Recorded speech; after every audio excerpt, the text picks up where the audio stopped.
ਹੈ ਚਾਚਾ ਉਹ ਬੜੇ ਕੰਮ ਦੀ ਚੀਜ਼ ਖਾ ਕੇ ਗਈ ਹੈ ਯਾਰ।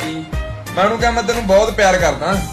ਕਹਿੰਦੀ ਕਮਲਿਆ ਕੋਈ ਕੰਮ ਕੁੰਮ ਕਰ, ਜ਼ਿੰਦਗੀ ਪਿਆਰ ਨਾਲ ਨਹੀਂ ਪੈਸੇ ਨਾਲ ਚੱਲਦੀ ਆ। ਸਹੀ ਗੱਲ। ਅੱਖ ਤੇਰੀ ਵੱਧ ਜ਼ਮੀਨਾਂ ਤੇ ਮੈਂ ਲੱਖ ਹਜ਼ਾਰਾਂ ਵਾਲਾ ਨਹੀਂ ਮੈਂ ਹੈ ਚਾਚਾ ਉਹ ਬੜੇ ਕੰਮ ਦੀ ਚੀਜ਼ ਖਾ ਕੇ ਗਈ ਹੈ ਯਾਰ। ਮੈਂ ਉਹਨੂੰ ਕਿਹਾ ਮੈਂ ਤੈਨੂੰ ਬਹੁਤ ਪਿਆਰ ਕਰਦਾ। ਕਹਿੰਦੀ ਕਮਲਿਆ ਕੋਈ ਕੰਮ ਕੁੰਮ ਕਰ, ਜ਼ਿੰਦਗੀ ਪਿਆਰ ਨਾਲ ਨਹੀਂ ਪੈਸੇ ਨਾਲ ਚੱਲਦੀ ਆ। ਸਹੀ ਗੱਲ। ਅੱਖ ਤੇਰੀ ਵੱਧ ਜ਼ਮੀਨ